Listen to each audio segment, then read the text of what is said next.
it chapter by chapter, one bite at a time. So many adventures and mountains we can climb. Take it word for word, line by line, one bite at a time.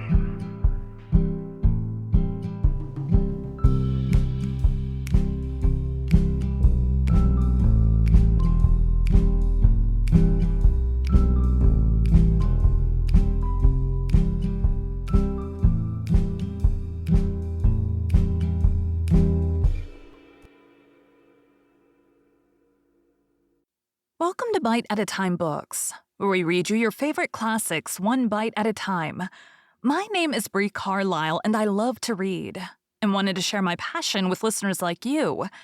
If you want to know what's coming next and vote on upcoming books, sign up for our newsletter at biteatatimebooks.com. You'll also find our new t-shirts in the shop, including podcast shirts and quote shirts from your favorite classic novels. Be sure to follow my show on your favorite podcast platform so you get all the new episodes. You can find most of our links in the show notes. But also our website, biteatatimebooks.com, includes all of the links for our show, including to our Patreon to support the show, and YouTube, where we have special behind the narration of the episodes.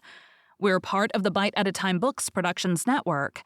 If you'd also like to hear what inspired your favorite classic authors to write their novels, and what was going on in the world at the time, check out the Bite at a Time Books Behind the Story podcast, wherever you listen to podcasts. Please note, while we try to keep the text as close to the original as possible, some words have been changed to honor the marginalized communities who've identified the words as harmful, and to stay in alignment with Bite at a Time Books' brand values.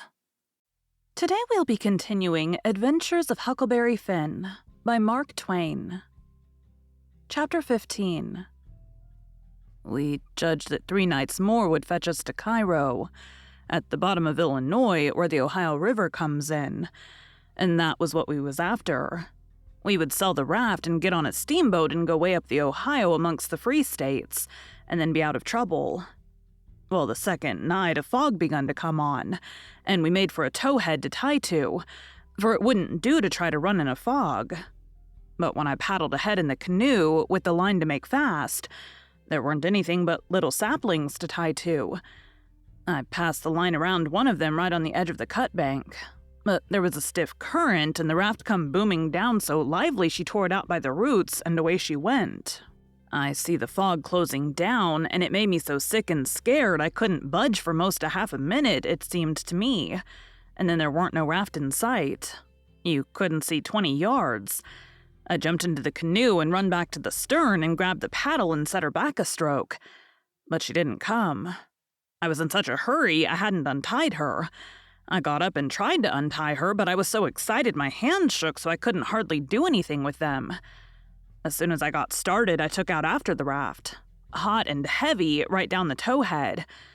That was all right as far as it went, but the towhead weren't 60 yards long, and the minute I flew by the foot of it, I shot out into the solid white fog, and hadn't no more idea which way I was going than a dead man. Thinks I, it won't do to paddle. First, I know I'll run into the bank or a towhead or something. I gotta set still and float. And yet it's mighty fidgety business to have to hold your hand still at such a time. I whooped and listened. Away down there somewheres I hears a small whoop and up comes my spirits. I went tearing after it, listening sharp to hear it again. The next time it come, I see I weren't heading for it, but heading away to the right of it. And the next time I was heading away to the left of it and not gaining on it much either, for I was flying around, this way and that and the other, but it was going straight ahead all the time. I did wish the fool would think to beat a tin pan and beat it all the time, but he never did. And it was the still places between the whoops that was making the trouble for me. Well, I fought along, and directly I hears the whoop behind me. I was tangled good now. That was somebody else's whoop, or else I was turned around. I throwed the paddle down. I heard the whoop again.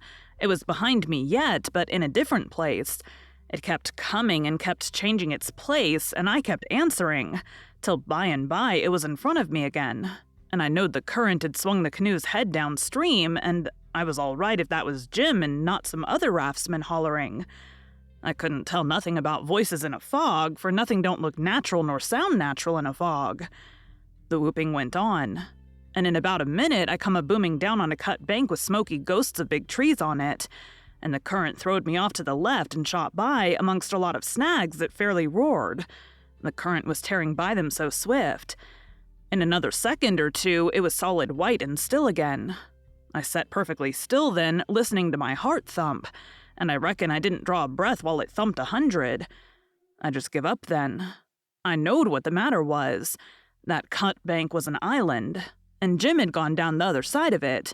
It weren't no towhead that you could float by in 10 minutes. It had the big timber of a regular island. It might be 5 or 6 miles long and more than a half-mile wide. I kept quiet, with my ears cocked about 15 minutes, I reckon. I was floating along, of course, 4 or 5 miles an hour, but you don't ever think of that. No, you feel like you're laying dead still on the water. And if a little glimpse of a snag slips by, you don't think to yourself how fast you're going, but you catch your breath and think, my, how that snag's tearing along. If you think it ain't dismal and lonesome out in a fog that way by yourself in the night, you try it once. You'll see. Next, for about a half hour, I whoops now and then. At last, I hears the answer a long ways off and tries to follow it. But I couldn't do it. And directly I judged I'd got into a nest of towheads, for I had little dim glimpses of them on both sides of me. Sometimes just a narrow channel between. And some that I couldn't see I knowed was there because I hear the wash of the current against the old dead brush and trash that hung over the banks. Well, I weren't long losing the whoops down amongst the towheads, and I only tried to chase them a little while anyway, because it was worse than chasing a jack-o'-lantern. You never know to sound dodge around so, and swap places so quick and so much. I had to claw away from the bank pretty lively 4 or 5 times to keep from knocking the islands out of the river. And so I judged the raft must be butting into the bank every now and then, or else it would get further ahead and clear out of hearing. It was floating a little faster than what I was. Well, I seemed to be in the open river again by and by, but I couldn't hear no sign of a whoop nowheres. I reckon Jim had fetched up on a snag maybe, and it was all up with him. I was good and tired, so I laid down in the canoe and said I wouldn't bother no more. I didn't want to go to sleep, of course, but I was so sleepy I couldn't help it. So I thought I would take just one little cat nap. But I reckon it was more than a cat nap, for when I waked up, the stars was shining bright, the fog was all gone, and I was spinning down a big bend stern first.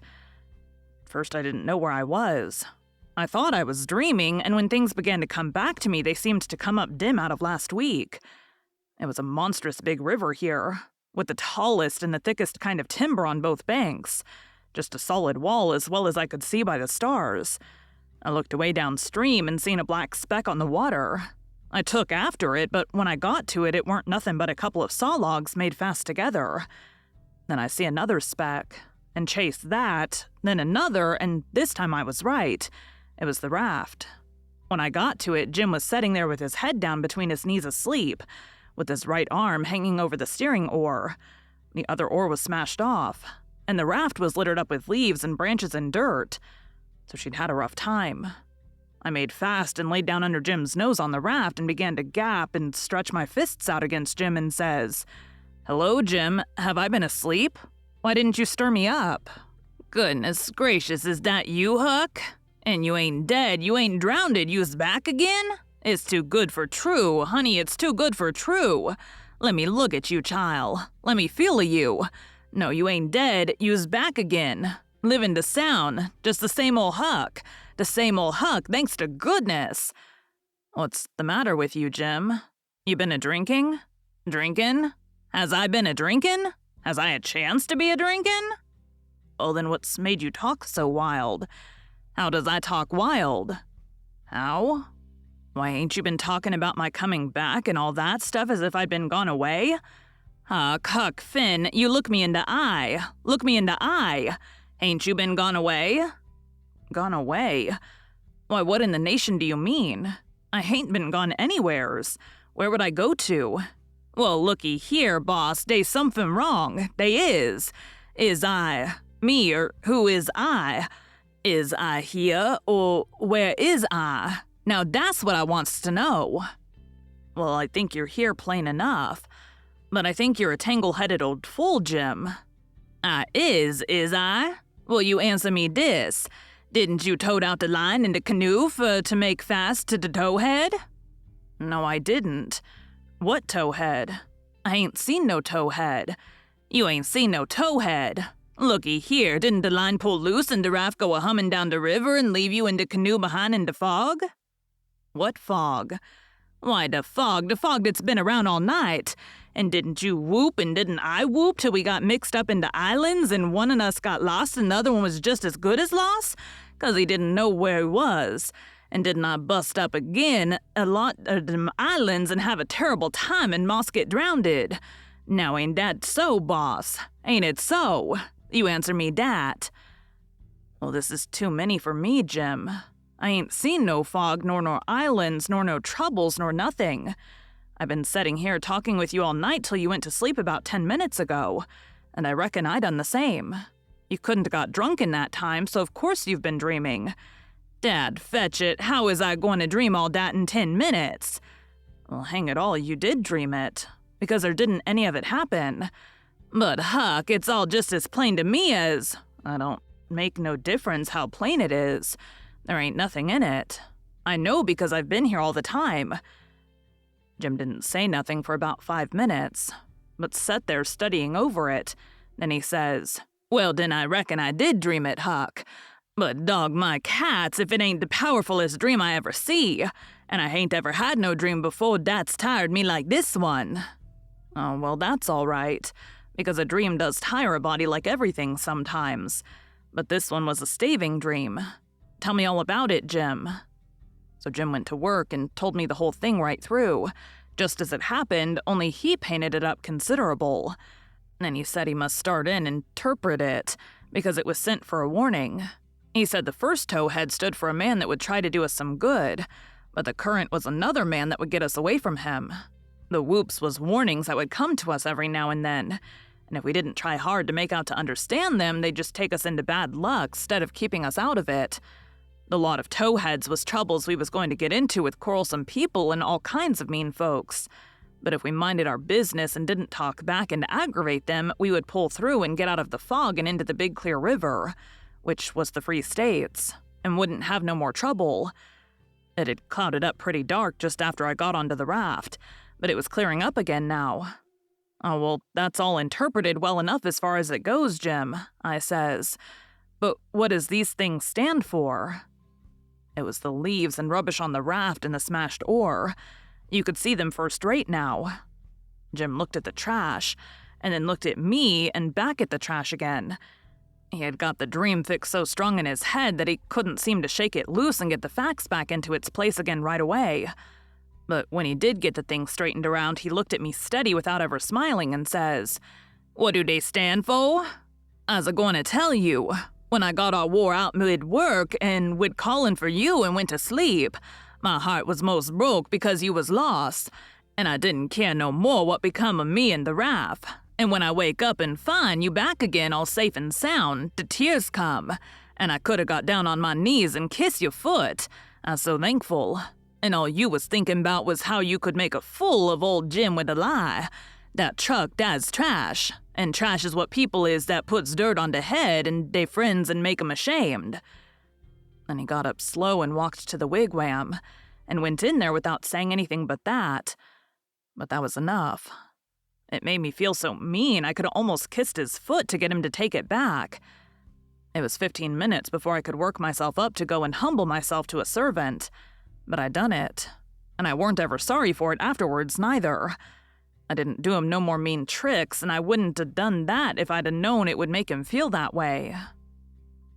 Thank you for joining Bite at a Time Books today, while we read a bite of one of your favorite classics. Again, my name is Bree Carlile, and I hope you come back tomorrow for the next bite of Adventures of Huckleberry Finn. Don't forget to sign up for our newsletter at biteatatimebooks.com and check out the shop. You can check out the show notes or our website, biteatatimebooks.com, for the rest of the links for our show. We'd love to hear from you on social media as well.